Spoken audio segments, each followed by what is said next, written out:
All right, Shalom. Kahalo Yahweh Bahashem, Yahweh Shai Bahashem, Rakah HaKodash. Shalom and salutations and double honors to the elder apostles of Great Millstone, where I continue to learn this 100% true from. Yahweh Shem Yahshua Barakatham. Shalom to the elder bishops and the elders, the teachers and evangelists also of Great Millstone. Yahweh Shem Yahshua Barakatham to you as well. And last but not least, shalom to the speckled bird, the confused face, the Akim and Aquab, the Akim on the highways and byways, and last but not least, the elect. Back again with another video. I'm not gonna make this long, but so we're becoming the faces, as as the elder apostles have been prophesying for some time now. We're becoming the faces of the T's, and every time they do something, Elder Malcolm was mentioning this. Every time they do something, or they get caught doing something they ain't supposed to be doing, and they get showed out, and they get revealed, best believe they're going to be reversing that and using you Jake, as the ones who are the ones who are wicked as hell and evil. And even though we know a lot of our people are, 2/3 of our people are wicked as hell and evil, we know that, you know what I mean, Esau's the agitator. But let me let this play real quick. Check this out, and I got some scriptures. Computer programmer. The alleged, now what we're learning tonight about the suspect, a teacher and computer programmer. The alleged gunman was captured on surveillance video sprinting toward a Secret Service checkpoint. The writings the Caltech grad allegedly left behind in his hotel room. Here's ABC's Chief Justice correspondent, Pierre Thomas. Tonight, we're learning more about the man investigators believe opened fire near that ballroom with the president inside. Authorities say this is Cole Allen, seen here lying on the ground shirtless. They believe Allen is the heavily armed suspect racing past security before the Secret Service took him down. He was armed with a shotgun, a handgun, and multiple knives. And law enforcement sources say they're learning more disturbing new details about the suspect's alleged motive and willingness to kill as many people as possible to get to his intended targets. Trump administration officials. It is clear, based upon what we know so far, that this individual was intent on doing as much harm and as much damage as he could.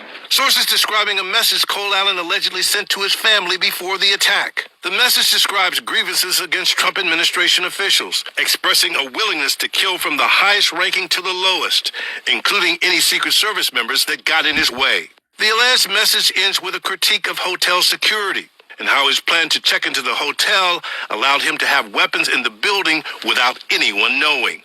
And sources say it included a reference to himself as Cole, friendly federal assassin Allen. The FBI and Secret Service launching a nationwide investigation. Within hours, FBI agents and a SWAT team was at the Allen family home in Torrance, California. We believe that he traveled by train from Los Angeles to Chicago and then Chicago to Washington, D.C. Allen got an engineering degree from Caltech in 2017 and went on to get a master's from Cal State last year. This interview appears to be the suspect in college showing an emergency brake he built for a wheelchair. The wheelchair brakes tend to lock the wheels, but don't actually lock the chair to the ground. The idea with this is to prevent it from moving at all. More recently, Allen has been working as a tutor, even once winning an award for Teacher of the Month. Allen is expected to face gun charges, including assaulting a federal officer with a deadly weapon. He's set to make his first court appearance tomorrow. Lindsay? Yeah, so he's done. You know what I'm saying? And, man, I mean, in these last days, the elder apostles on down of Great Millstone have been telling you there's going to be uprisings and violence in these last days,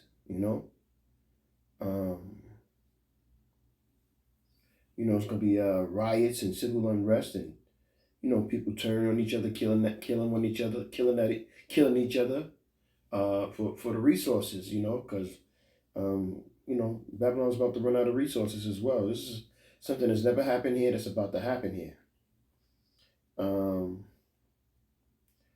Second Ezra 15, and I'll start at 15. And it reads, "For sword in their destruction draweth nigh, and one people shall stand up and fight against another, and swords in their hands. And there shall be sedition among men, and invading one another, and they shall not regard their kings nor princes, and the course of their actions shall stand in their power. Let's look up that word sedition and what does it mean.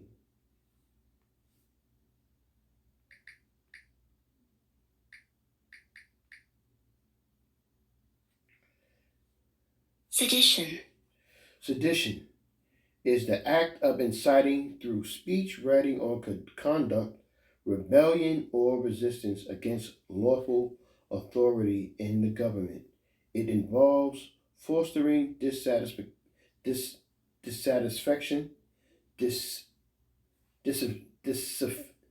disaffection, promoting disorder, or advocating for the overthrow of the state, often functioning as a repressive tool to suppress dissent. So when it says sedition for their sword and their destruction, Salakia, for there shall be sedition, so there shall be rebellion and resistance among men and invading one another. Okay? And with that being said, it said something about law enforcement.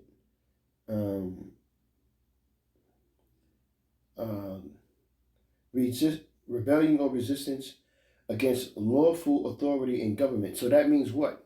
When it says not regarding your kings or princes,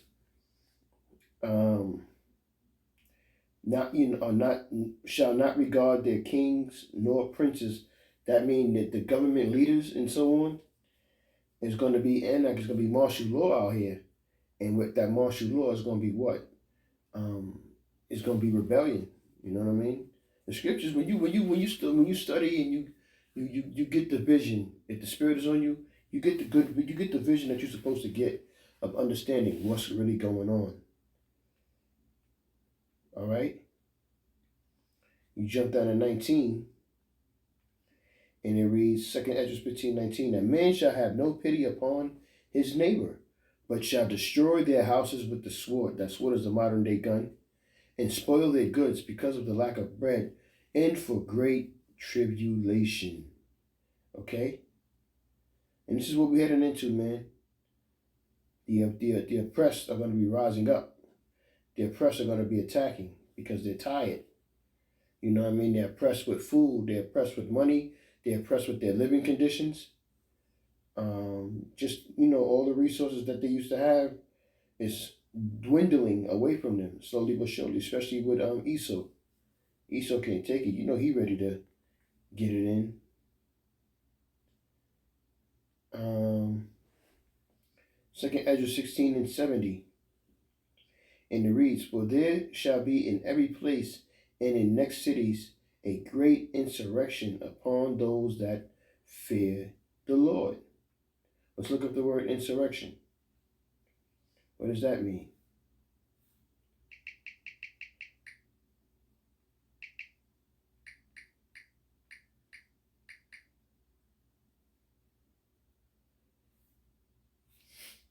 Insurrection. Insurrection. A violent uprising, revolt, or rebellion against an established civil or political authority, such as a government. So it's giving it to you when you read it. It's giving it to you. So, uprising, right? A rebellion.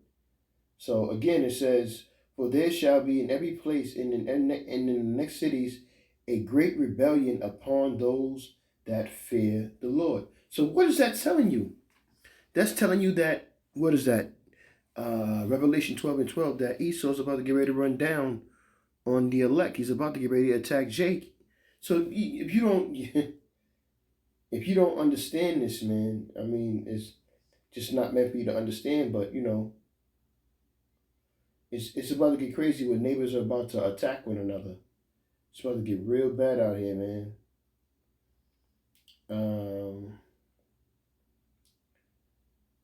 What's another one? Zechariah.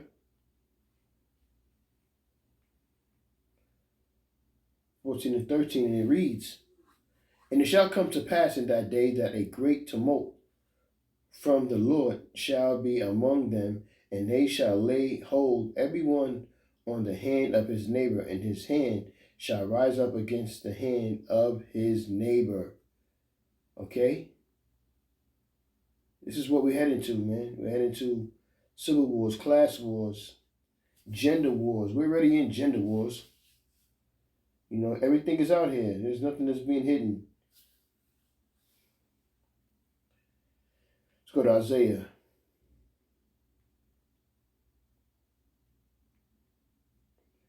(13 and 15), and it reads, "Everyone that is found shall be thrust through, and everyone that is joined unto them shall fall by the sword." So you need to separate yourself from Esau, right?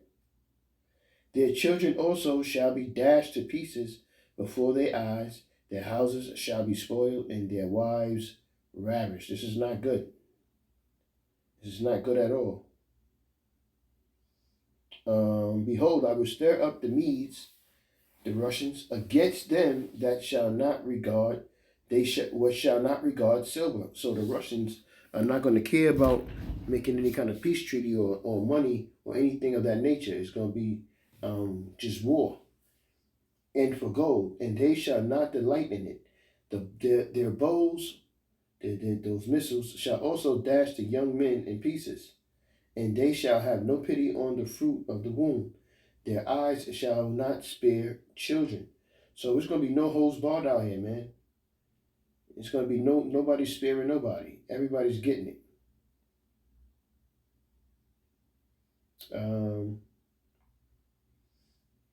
Because these other nations are gearing up. They understand what's going on. The only ones that don't understand what's happening and what's going on and what's in the now are these so-called American citizens. They don't know what's happening out here. They're in their own little world. Jeremiah 51 and 20, and it reads, "Thou art my battle axe and weapons of war, for with thee will I break in pieces the nations, and with thee will I destroy kingdoms." So we're going to have powers over the nations, but this is all in due time. It's not happening right away. It's going to happen gradually after all these prophecies play out. Let me get another precept. Wisdom of Solomon 3 and 8. "They shall judge the nations and have dominion over the people, and their Lord shall reign forever." Okay? Revelation 13.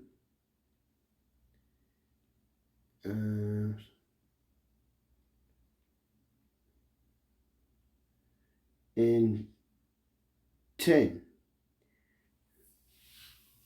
"He that leadeth into captivity shall go into captivity. He that killeth with the sword must be killed with the sword.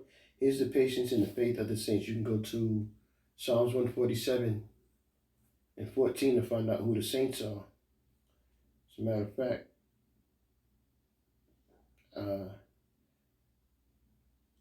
I'll go to Psalms 148.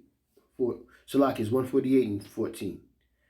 Psalms 148 and 14. "He also exalted the horn of his people, his people, his people, the praise of all his saints." His people are his saints, even of the children of Israel. The children of Israel are his people, his saints, the children of Israel, a people near unto him. Praise ye the Lord. Okay? All right, so, you know what I'm saying? I'm going to leave it right there, man. Just understand that, you know, all this going out and hanging out and taking vacations and, you know, having fun and being in that folly lifestyle and, you know, joyous manner is about to be taken away. We're about to really go hardcore into Jacob's trouble. So, you know, get yourselves prepared. Like the scripture said, you join on to him in Zechariah, you're going to be destroyed with him. Separate yourself from all of this nonsense. You know what I'm saying? I brought this out your edify with that. With that, I'm going to say, Kaholo Yahweh, Bahashem, Yahweh Shai, Bahashem, Rekah HaKradash, Shalom, salutations again, and double honors to the elder apostle GM Son down, and shalom to the elect. Shalom.